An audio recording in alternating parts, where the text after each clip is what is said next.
Hebu mwamini Mungu ya kwamba yeye peke yake anaweza.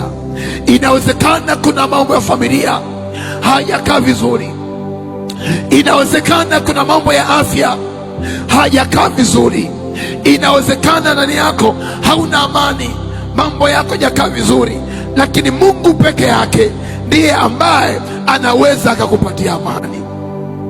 Inawezekana umekuja mahali hapa uchumi wako hajakaa vizuri, inawezekana umekuja mahali hapa familia haijakaa vizuri, kuna migogoro ndani ya familia. Maandiko yanasema uwe na moyo hodari, uwe na moyo hodari, wala usiogope hata kama unapitia katika changamoto. Maandiko yanasema kwamba uwe hodari, uwe na moyo hodari. Jioni ya leo mpendwa, ambaye umekuja mahali hapa, mimi naomba tunapoingia kufanya maombi, omba mpaka uhakikishe lile jambo ambalo linakusumbua ndani yako linapata kwenda kuondoka. Lile jambo ambalo lipo ndani ya maisha yako, ninaomba tu mfano mdogo sana. Tunapoingia kanisani kama hivi, watu tumetofautiana. Kuna wengine maisha yao peke yao yamejawa na mateso makubwa sana. Bwana Yesu ape sifa. Tumekuja, lakini maisha tulio nayo yanapitia changamoto kubwa sana, yanapitia maumivu makubwa sana.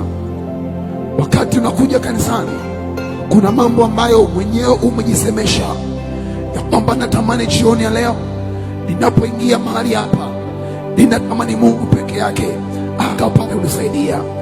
Nami jioni ya leo ninasema kwa ajili yako wewe ambaye una maombi yako na umekuja nayo mahali hapa, hebu tumwamini Mungu ya kwamba yeye peke yake ndiye ambaye anaweza akakuvusha, anaweza akakutoa kwenye hatua moja na akakuleta kwenye hatua nyingine. Kuna wengine ambao wanategemea nguvu za giza, wapo wanategemea nguvu za giza, wanaamini ya kwamba nguvu ya giza inaweza ikamvusha. Kuna wengine ambao hawaamini katika maombi, wapo. Kuna wengine ambao ni kweli wanapitia mateso sana, shida nyingi, lakini ile nguvu ya kuomba hawana, nguvu ya kufanya maombi imekataa, hawana uwezo kabisa. Jioni ya leo umekuja mahali hapa, na wote ambao wananisikiliza kupitia mitandao ya kijamii, niseme neno, hauwezi kujua kwa nini siku ya leo uko mahali hapa. Umekuja mahali hapa jioni ya leo, kuna jambo ambalo yeye Mungu anatamani akaseme kwa ajili yako. Narudia tena, kuna jambo ambalo yeye Mungu majira haya anatamani akazungumze na wewe, akaseme na mimi, akazungumze na sisi wote, akaseme jioni ya leo, akazungumze. Sikiliza mpendo wangu, kuna watu ambao tuna changamoto katika mahusiano.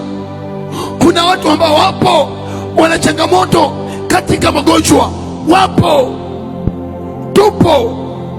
Jioni ya leo, haya ni maombi yangu kwako ya kwamba kila maombi ulio nayo mahali hapo jioni ya leo, yeye Bwana majeshi aende akasikilize hayo maombi ulio nayo. Bwana Yesu ape sifa.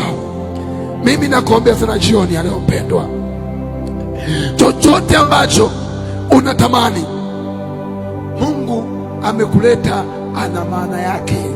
Amen. Narudia tena, Mungu amekuleta, ana maana yake. Kama Mungu ana maana yake, unapoingia kuomba, ombelo jambo ambalo unatamani yeye Mungu akakusaidie. Amen, akakusaidie. Hebu waza jambo hili hapa, majira haya tuko mahali hapa, kuna watu majira haya ni wagonjwa, wako hospitalini. Kuna watu majira haya ambao tuko mahali hapa wanapitia changamoto, lakini wewe upo. Kuna watu majira haya wanapata ajali, lakini wewe upo. Kuna watu majira haya wanapigwa, wanauawa, lakini wewe bado upo. Haleluya! Kwa nini jioni ya leo usiende kumwambia Mungu neno? Mimi naomba nikupe neno hili hapa. Ukimtegemea Mungu, hakuna jambo ambalo linashindikana. Amen. Binti yangu, mama yangu, na wote ambao wanasikiliza jioni ya leo, kama ukimwamini Mungu aliye hai, hakuna jambo hata moja litakaloshindikana. Ukitamani uone